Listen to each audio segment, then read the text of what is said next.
എന്താണ് അമ്മായിച്ചനെ മരുമോൻ കണ്ടാല്? എന്തേലും ഭൂകമ്പം നടക്കുവോ? എന്റെ അച്ഛൻ്റെ ആത്മാവ് അയാളുടെ ശരീരത്തിൽ കയറിയപ്പോ അയാൾ എന്തെങ്കിലും സത്യങ്ങൾ വിളിച്ചു പറയാൻ തുടങ്ങിയോ?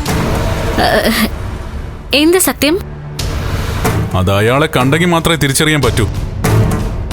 എന്തായാലും അവൻ പോയതല്ലേ അയാളെ കാണണമെന്ന് പറഞ്ഞ്. കണ്ടിട്ട് വരട്ടെ.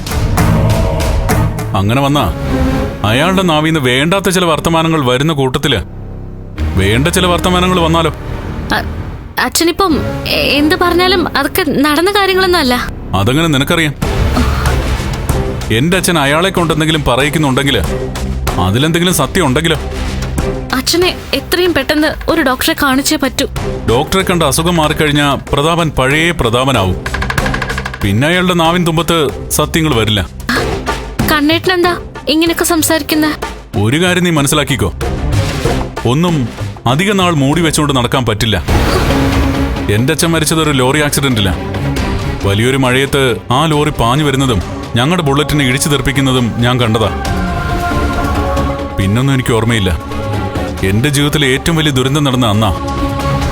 ആ ദുരന്തത്തിന് കാരണക്കാരനായവനെ പിന്നീട് ഒരുപാട് കാലം ഞാൻ അന്വേഷിച്ചു നടന്നു. പോലീസ് അവനെ തെരഞ്ഞു, പക്ഷെ ഒരു തുമ്പും കിട്ടിയിട്ടില്ല.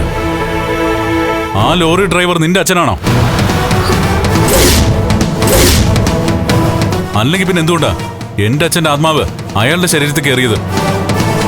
ആ ശരീരം ഒരു വൃത്തികെട്ട ശരീരമാണെന്ന് ആത്മാക്കൾക്ക് തിരിച്ചറിയാം. എന്നിട്ടും അയാളെ പിന്നെ എന്റെ അച്ഛൻ ശല്യം ചെയ്യുന്ന എന്തുകൊണ്ടാ? അതേ പറ്റിയെന്ന് എനിക്ക് അറിയില്ല കണ്ണേട്ടാ. അറിയാത്ത കാര്യങ്ങൾ അറിയിക്കാനും അത് പുറത്തു കൊണ്ടുവരാനുള്ള സാഹചര്യങ്ങളൊക്കെ ഒത്തുവരും. പാപത്തിന്റെ പരിഹാരം ഈ ഭൂമിയിൽ വെച്ച് തന്നെയാ എല്ലാവരും അനുഭവിച്ചു തീർക്കേണ്ടത്, അല്ലാതെ മരിച്ചിട്ടല്ല. എന്റെ അച്ഛനോട് ആര് പാപം ചെയ്താലും അവന്റെ ജീവിതം ഇനി അങ്ങോട്ട് നീയൊക്കെ ചിന്തിക്കുന്നതിനപ്പുറമായിരിക്കും.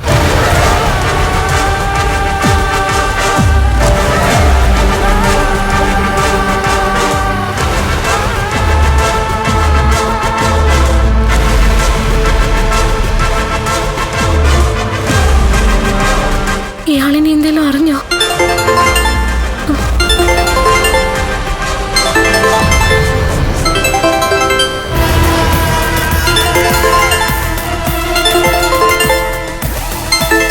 ഓ, എല്ലാം ചെയ്തു വെച്ചിട്ട് വിളിക്കുന്നുണ്ട്.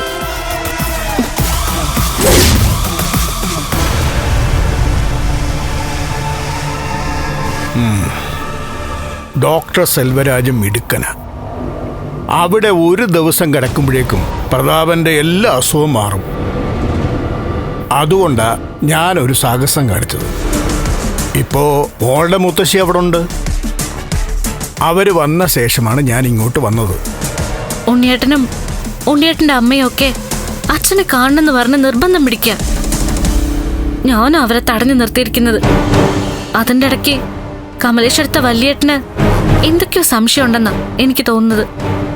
അതുപോലെ മുള്ളുവെച്ച സംസാരം അയാളുടേത്.